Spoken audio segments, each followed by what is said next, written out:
Hello everyone and welcome back to another video. My name is Jerry and I'm hailing you from the Antares shipyard. And today we're going to be doing a re-review of a prize ship from the classic movies Month 1 OP. I believe that was based off of the Search for Spock, which if we're going off that movie then we're going to talk about the Klingons from that movie. So the prize pack was Kruge's Bird of Prey. Didn't come with a model. I believe this is one of the ones that was still in a. It was still just the cards and the cardboard. But very, very fun nonetheless. So it is a Burrell 4133, two weapon slots, two crew slots, coming in at an expensive these days, 22 points. Action. Once this round, if you inflict a critical damage on an enemy ship's hull, you may search the damage deck for a direct hit damage card and place it beside the enemy ship's ship card. Shuffle the damage deck when you are done. It's got your standard cloaking action bar there. So the ability itself is actually not a bad ability. I think the one thing that really hurts it is that it's an action, because you have to make a decision when you are choosing when to attack somebody, or you have to make a decision kind of a turn ahead of when you're declaring your target. And sometimes it doesn't really work out. It's very situational in how it gets used. But the action really, really hurts the text here, I think. So if WizKids were to ever kind of redo Kruge's Bird of Prey, I think having this ability is not a bad thing. It's thematic to how Kruge's Bird of Prey hit a direct hit on the Enterprise. Granted, a very weak Enterprise at that point, but I think the ability itself is fine. The only issue I have here is the action part. If you take that action off and you make it like a declare target step thing or when attacking, but keep it as a once a round or once a game, if you will, if that makes it too much. I think once a round is fine, because then that would only allow you to do it, say, if you've got torpedo fusillade on this ship, then you can only do it once in the round. So you can't, even though you're going to make multiple attacks, you can only do it once around. So I think once, once a round or once per combat phase is the correct wording here, that I would go to. So the next card in the pack is just your generic Burrell. Two weapon slots, crew slot, 4132. So you lose a crew slot, you lose a shield. And this card, thanks to the I want to say it was the Ferengi faction pack, all Burrell class ships have been recosted to just 13 points. So this 20 point cost you see here is not true. It is 13 points, and that'll be reflected in Utopia. Then we got the Burrell movement card, which is a very good movement card, I think.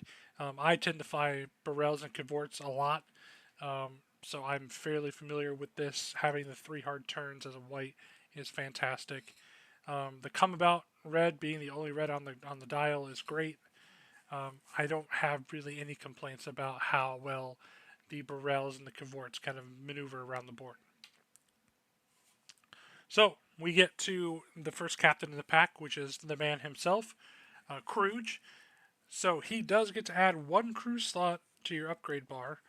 When attacking with your primary weapon, during the deal damage step, you may discard one of your crew upgrades to inflict 1 additional damage to the defending ship. So definitely playing in with his Bird of Prey's ability, text ability, but his text I like a little bit better. And obviously him willing to sacrifice his own crew to do something against the other ship, very thematic. He did that a couple of times during the movie, so very thematic. I like his text. I am okay with a 7 skilled captain on this case. Makes him one of the higher skilled Klingon captains, which we don't really see that too much in the movie, but technically he was given the prototype Burrell, and he did defeat the Enterprise, and he did fight Kirk. Ultimately lost in hand-to-hand against Kirk, but I think skill 7 is fine. I'm good with that. Got your elite talent slot, cost of 4. Again, I don't think Kruge is a bad card here. He gives himself a crew slot, which aids into his own ability, which could also call back to his own Bird of Prey ability. I see the thematicism they're going for here. I just wish the named ship's ability was a little bit better. So we go in. Okay, we go into a crew here, which I misnumbered these, but that's okay. So we'll talk about Maltz. He is a fan favorite in the Star Trek Attack Wing Discord.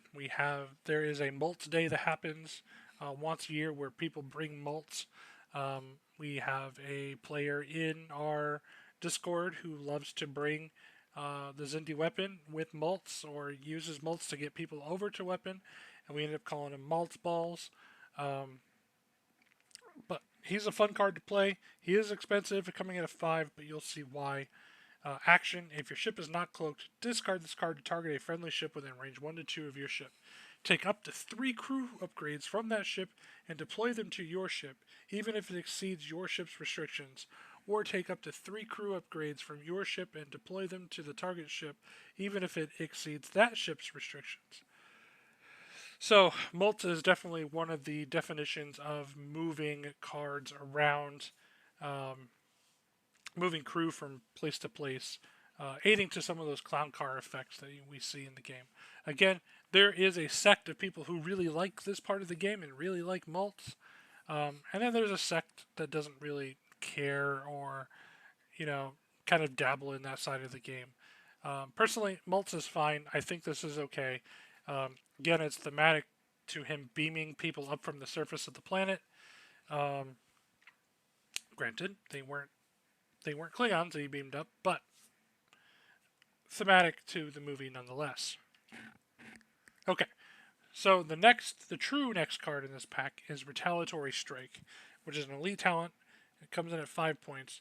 If your ship was just damaged and the attacking ship is in your forward firing arc and within range 2 to 3 of your ship, you may discard this card to immediately perform an attack against the attacking ship with one of your photon torpedo upgrades. You must discard the photon torpedo upgrade when your attack is completed. This attack is an addition to your normal attack for that round.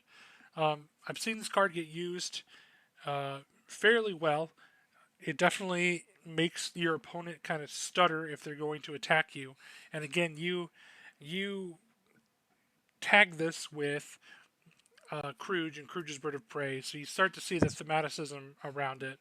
Again, card is thematic to the movie where the Burrell, Kruge's Bird of Prey, did make a retaliatory strike against the Enterprise. I like this card. I do think it's a little expensive. It's a discard, which and I think I have a well documented history on my channel now that I am not a big fan of 5 point discards. So if they were to lower this down, again, keep it unique, lower it down to like a 3 point, yeah, 3 point card,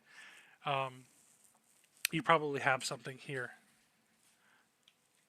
The next card in the pack is Torg. He is a crew.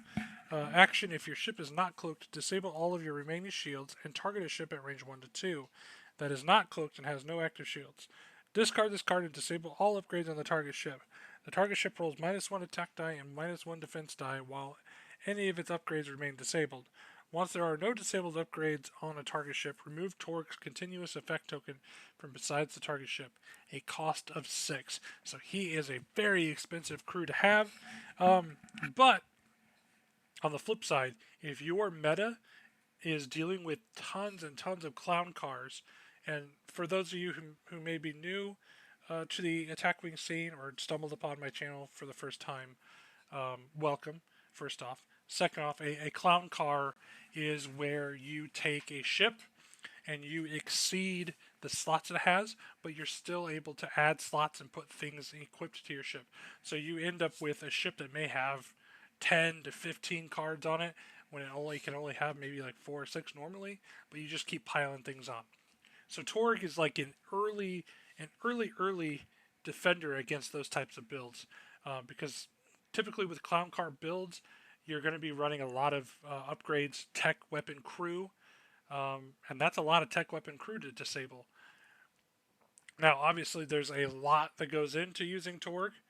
So you have to disable all of your shields, and the target ship can't be cloaked or have no active shields. So there is a little bit of give here, and I don't necessarily like that part of it. Because at that point, if I'm going to spend the time to strip a ship of its shields, I'm just going to destroy it. He typically doesn't have that much health left after the shields have been stripped. And that's just from my personal experience in playing. But you could also make a case that you could have a thing like Nanklis go on, or yeah, I think Nanklis removes or lowers all shields. There are cards that lower shields, but again, we're talking about action economy, so another ship would have to do that, and then Torg would go in. So at that point, to use Torg, you're actually spending the actions of cards that are going to cost more than just 6 points. So that's kind of the downside here. I think Torg could be reworked. He could probably get dropped. This is probably a good card that would go against my long-standing hatred of 5-point discards. But I think you could rework his text, keeping everything kind of the same, rework it, make it a 5-point discard, and I think it's fine. The one exception there. The next crew, and I believe this is the last card in the pack that we'll go over, is Valkyris.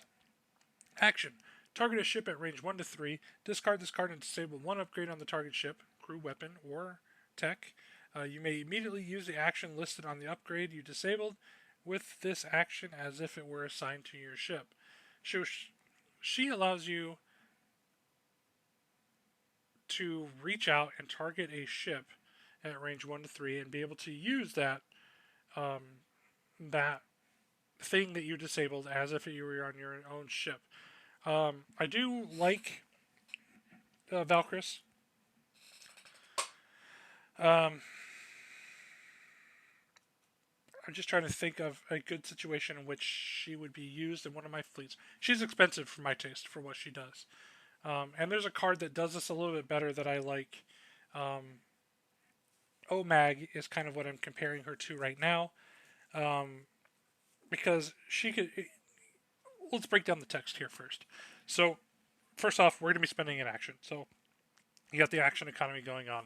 You have to make sure that you have an action to use Valkyris. And then you can target a ship at range 1 to 3. It doesn't say target an enemy ship. It doesn't say that you can't target a friendly ship. So if you are running a fleet formation and you have an action that you're trying to do, but the ship that's behind you isn't in range of the ship that you want to target, but Valkyris' ship is in between, you could use Valkyris in that case where you're going to reach back. You'll disable an upgrade on the target ship. So you disable an upgrade, and then you may immediately use that action as if it were assigned to your ship. So now all of a sudden Valkyris' ship is in range for that. And then, of course, the reverse, the ship behind Valkyris would have to get rid of that disabled token somehow in the next round, which there are multiple ways to do that. I could see Valkyris being a card that gets used in a fleet of mine. It's an idea to use. I do think that maybe 5 points might be a little too expensive for her in this case. She's not a discard.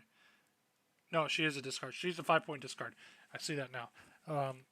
In this case, I would lower her down to maybe 4 points just because her ability is kind of nice in being a discard. So, thank you all for watching this video, and I hope everything is going well. Please give me a thumbs up, drop a like on the video, subscribe if you haven't subscribed to the channel already. I plan on producing more content and getting things pushed out for you guys. But every little bit helps, and I really enjoy making these videos. So again, thank you all. Have a great rest of your day, and we'll see you around the shipyard.